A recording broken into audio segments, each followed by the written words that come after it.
तो आगे हम करेंगे अमीबा में संभारण। तो अमीबा में संभारण कैसे, अमीबा का मतलब है, अमीबा सूक्ष्म जीव है, तो वो कैसे भरण पोषण करता है, कैसे वो पचाता है भोजन को, ये समझेंगे इसमें। तो अमीबा जो है जलाशयों में पाया जाता है और एक कोशीय जीव है। तो अमीबा हमें कहाँ मिलता है, जहाँ पे पानी होता है, जैसे नाली है, तालाब है, नाले हैं, तो उनमें अमीबा पाए जाते हैं। और ये एक कोशिका वाला जीव होता है, इसके पूरा शरीर जो है एक ही कोशिका से मिलकर बना है। तो अमीबा में एक कोशिका झिल्ली होती है और एक गोल संघन केंद्रक और कोशिका होती है इसमें। तो ये भोजन का पाचन कैसे करते हैं, इसके बारे में हम देखेंगे इसमें। तो ये आपके पास चित्र है अमीबा का। तो ये है द्रव के बुलबुले के समान। अमीबा जो है जैसे द्रव का पानी का बुलबुला होता है, इसके समान होता है। इसमें अनेक धानियां होती हैं, जैसे पानी के बुलबुले होते हैं ना, उस तरह की उसके शरीर में छोटी छोटी धानियां होती हैं। तो अमीबा अपनी आकृति निरंतर बदलता रहता है और अपनी स्थिति भी बदलता रहता है। तो उसका कोई निश्चित आकार तो होता नहीं, तो वो अपना आकार चेंज करता रहता है। तो यह एक और अधिक उंगली के समान प्रवर्ध निकालता रहता है, जिन्हें हम पदाव कहते हैं। तो जो इन्हें गति देने एवं भोजन पकड़ने में सहायता करता है। ठीक है, तो अमीबा में जो होते हैं निरंतर आकृति बदलता रहता है ये, और इसमें उंगली के समान प्रवर्ध निकालता है ये, जिन्हें पादाव कहते हैं, और जो इन्हें गति देने और भोजन पकड़ने में इसकी सहायता करता है। तो अमीबा जो होता है किसके द्वारा अपना भोजन पकड़ता है, पादाव के द्वारा। ये उंगली जैसी संरचनाएं होती हैं, जो अपने शरीर को उंगली जैसी संरचनाएं के रूप में आगे बढ़ाता है, और जिसको भी उसने पकड़ना होता है तो उसके चारों तरफ आगे वो गति करता है, और पादाव के द्वारा वो गति करता है और अपना शिकार करता है। तो जो उसे गति और भोजन पकड़ने में सहायता करते हैं पादाव। तो अमीबा कुछ सूक्ष्म जीवों का आहार करता है।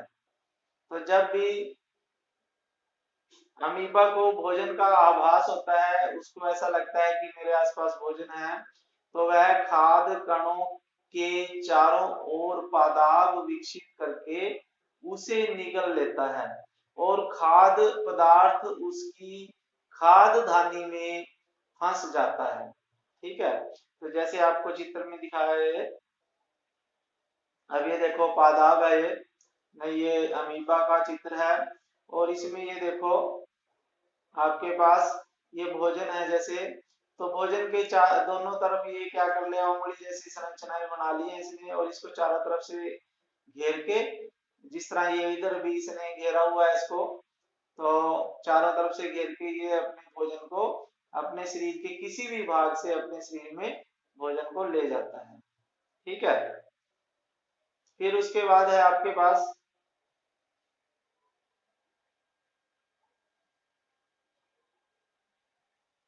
तो खाद्यान्नी में ही पाचक रस निकलता है।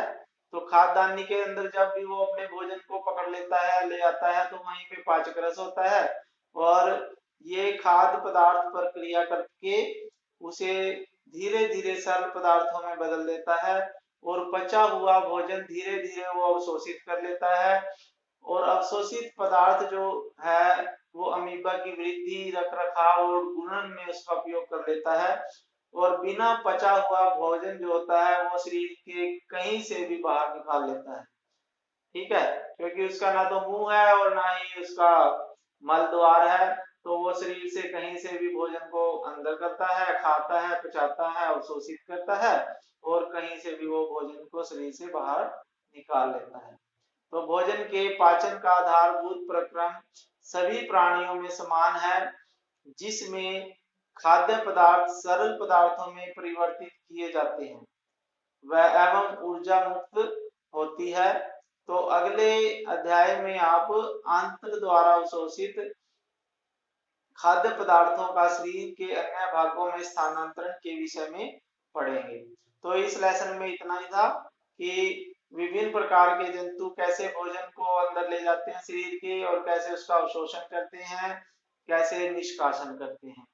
ठीक है, तो थोड़ा सा मैं इसके जो हमने इस लेसन में पढ़ा है, तो आपने क्या करना है, ये प्रमुख शब्द हैं जैसे अवशोषण है, एमिनो अम्ल क्या होता है, स्वांगीकरण, पीत रस, मुख गुहिका, रदनक, तो ये सभी प्रमुख शब्द हैं। तो ये सभी आपने जो लेसन आपने समझा है उसमें से इनके उत्तर छांटने हैं। भी निष्कासन किसे कहते हैं, जैसे तो निष्कासन क्या होता है, शरीर से जो कचरा है, मल है, उसको बाहर निकालना निष्कासन कहलाता है। वसा अम्ल क्या होता है, जब छोटी आंत में वसा का पाचन होता है तो वो वसा अम्ल और ग्लिसरॉल में बदल जाता है, तो वही वसा होता है, वसा अम्ल होता है। ठीक है, खाद्यान्नी किसे कहते हैं, ये खाद्यान्नी कहाँ पाई जाती है, अमीबा में पाई जाती है। ठीक है, और पीताशय क्या है, कृतंक क्या है, कृतंक दांत है ये। तो ये सभी आपने लेसन में जो भी है उसको पढ़ना है, वहां से आपको ये परिभाषाएं मिल जाएंगी। जो वीडियो आपने इससे पहले वीडियो भी देख लेनी है और ये भी देख लेनी है।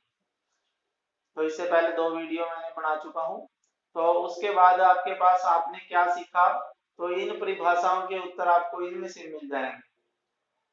तो जंतु पोषण आवश्यकताएं, भोजन अंतःग्रहण की विधियां और शरीर, इनका उपयोग सम्मिलित है।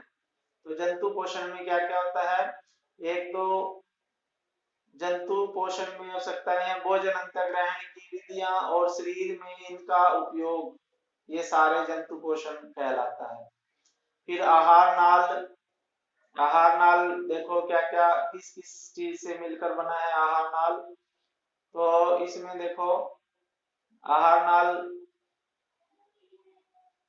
आहार नाल जो है स्रावित ग्रंथियां हैं के रूप में मानव के पाचन तंत्र का निर्माण करते हैं। इसमें एक तो मुख गुहिका है, मुख मुंह है, ग्रसिका है, आमाशय है, छोटी आंत है, बड़ी आंत है, जो मलाशय में समाप्त होती है। यानी मुंह से शुरू होकर मलाशय तक पूरी एक जो आंत होती है ये पूरी आहार नाल होती है।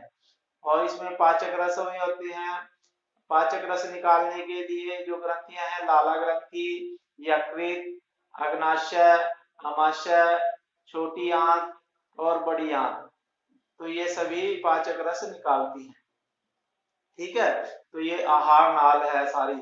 आहार नाल के अंदर जो है ये मुख गुहिका है, ग्रसिका है, आमाशय है, छोटी आंत है, बड़ी आंत है, और इस से और ये गुदा तक फैली हुई है जहां से हम मल को बाहर निकालते हैं। फिर उसके बाद है आपके पास विभिन्न जीवों में भोजन ग्रहण करने की विभिन्न विधियां होती हैं। भोजन एक पोषण एक जटिल प्रक्रम है। इसमें क्या क्या होता है, पोषण में अंतःग्रहण होता है, यानी मुंह में अंदर लेना, उसका पाचन होता है, अवशोषण होता है, स्वांगीकरण होता है, निष्कासन होता है। ये 5 चरण होते हैं इसके, अंतःग्रहण, पाचन, अवशोषण, स्वांगीकरण और निष्कासन। तो ये आगे आपके अभ्यास के प्रश्नों में भी उत्तर पूछा जाएगा। फिर उसके बाद है मंड, कार्बोहाइड्रेट्स का पाचन मुख से आरंभ होता है और प्रोटीन का पाचन आमाशय से आरंभ होता है।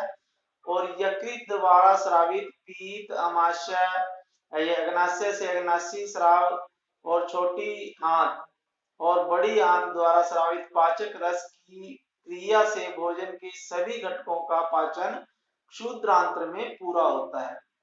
यानी मंड कार्बोहाइड्रेट्स का पाचन जो है मुंह से शुरू हो जाता है, प्रोटीन का पाचन जो है आमाशय से शुरू होता है, और पूर्ण रूप से पाचन जो है क्षुद्रांत यानी छोटी आंत में पूरा होता है। सभी पोषक तत्व छोटी आंत में पूरी तरह से पच जाते हैं। ठीक है, फिर है जल द्वारा, और कुछ लवण जो है बड़ी आंत के द्वारा अवशोषित किए जाते हैं, और विभिन्न अवशोषित पदार्थ जो है शरीर के विभिन्न भागों को स्थानांतरित कर दिए जाते हैं।